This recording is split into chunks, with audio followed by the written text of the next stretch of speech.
Greetings, friends. Bonjour mes amis, aujourd'hui j'ai une histoire incroyable à partager avec vous. C'est l'histoire d'un petit groupe de jeunes qui ont entendu l'appel de Dieu leur demandant d'aller atteindre ceux vivant dans une région très difficile et dangereuse. Malgré les risques, ces précieux jeunes ont mis leur confiance dans le Seigneur et ont dit « J'irai ». Mais avant de partir, ils ont consacré beaucoup de temps à la prière, implorant Dieu de les guider. Je pense que vous serez étonnés et inspirés par ce qui s'est passé ensuite. Cette histoire nous vient du pasteur Geoffrey Bwana, l'un de nos vice-présidents ici à la conférence générale. En Tanzanie, le long de la côte de l'océan Indien, se trouve une ville de plus de 8000 habitants. La ville est principalement de confession non chrétienne, avec plus de 99% de ses habitants appartenant à cette confession.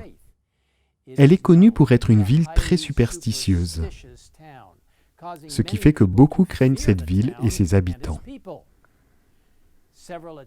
Au fil des années, plusieurs tentatives ont été faites pour présenter aux habitants de la ville le message des 3 anges et l'amour de Dieu, toujours sans succès. Mais en l'an 2000, un groupe de jeunes des églises d'une ville voisine, située à quelques kilomètres, a osé mener un projet d'évangélisation dans cette ville. Après une préparation simple, ils se sont rendus en ville et ont loué un logement. Sachant que le travail qui les attendait était délicat et risqué, ils ont décidé de passer 2 semaines en prière, implorant l'intervention de Dieu pour le salut de ses habitants. Étonnamment, quelques jours plus tard, ils ont reçu l'autorisation du gouvernement de la ville de tenir des réunions religieuses. Il est alors devenu de notoriété publique que les jeunes adventistes allaient tenir des réunions.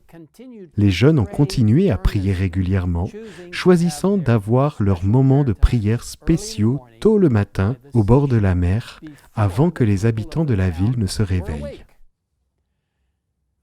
Les jeunes adventistes se réunissaient fidèlement au bord de la mer chaque matin avant l'aube, s'adressant au Seigneur au nom des habitants de la ville et priant pour les réunions d'évangélisation.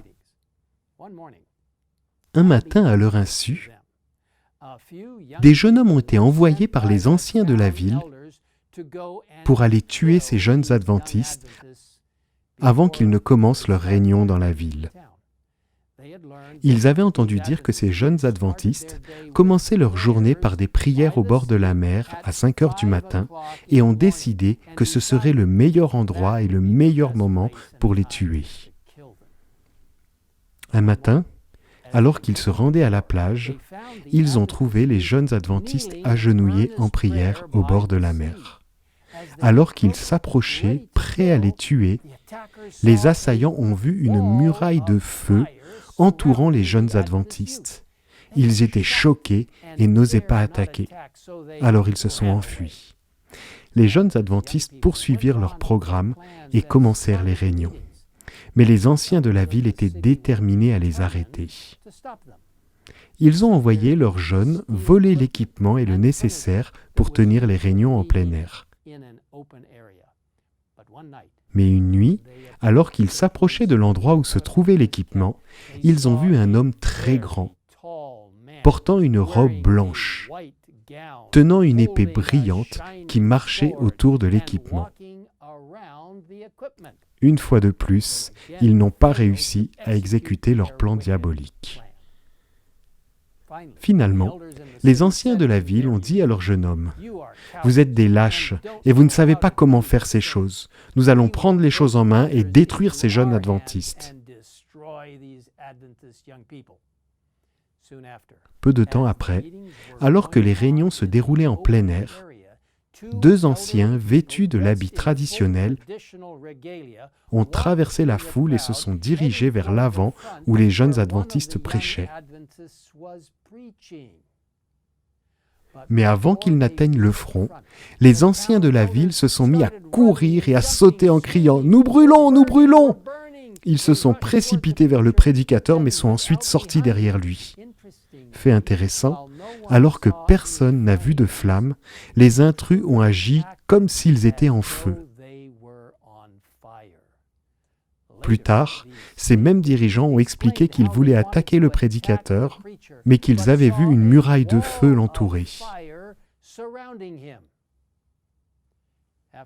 Après cela, les jeunes hommes de la ville ont approché les jeunes adventistes, les interrogeant sur les pouvoirs surnaturels qu'ils utilisaient pour se protéger des attaques.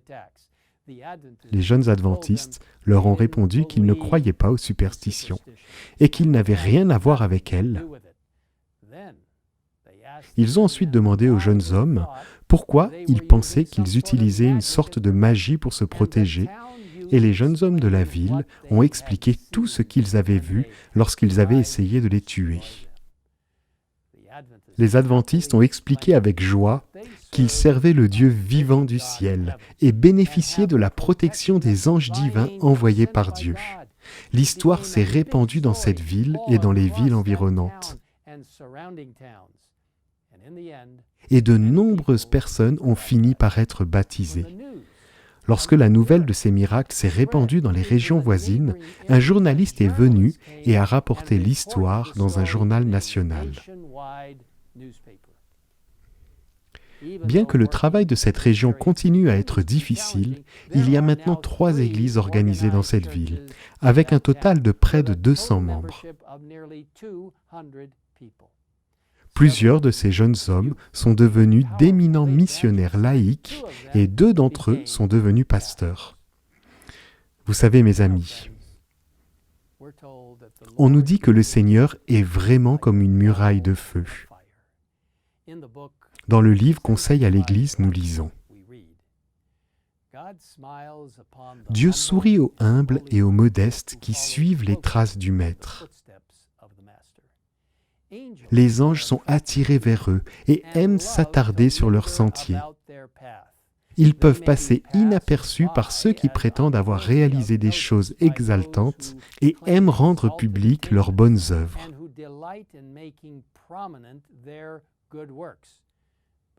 Mais les anges célestes se penchent avec amour vers eux et constituent une muraille de feu autour d'eux. »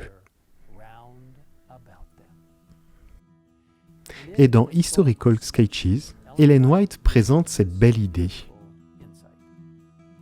Nous devons chercher à séparer le péché de nous, en nous appuyant sur les mérites du sang du Christ. Et alors, au jour de l'affliction, lorsque l'ennemi nous presse, nous marcherons parmi les anges. Ils seront comme une muraille de feu autour de nous, et nous marcherons un jour avec eux dans la cité de Dieu. Puissions-nous, comme ces jeunes gens l'ont fait au bord de la mer, mettre toute notre confiance dans le Seigneur et être prêts à dire « J'irai là où il nous conduit ». Prions.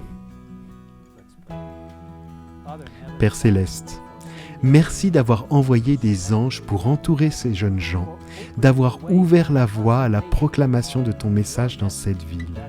Seigneur, merci pour les jeunes qui sont prêts à faire ce qui semble impossible pour beaucoup d'autres, parce qu'ils ont passé beaucoup de temps dans la prière pour obtenir ta force. Aide-nous à apprendre cette leçon aussi, et Seigneur, aide-nous à avancer avec confiance, sachant que si nous nous mettons entre tes mains, tu seras une muraille de feu autour de nous. Merci de nous entendre et de la promesse de ton retour prochain. Nous te demandons tout cela au nom de Jésus. Amen. Amen.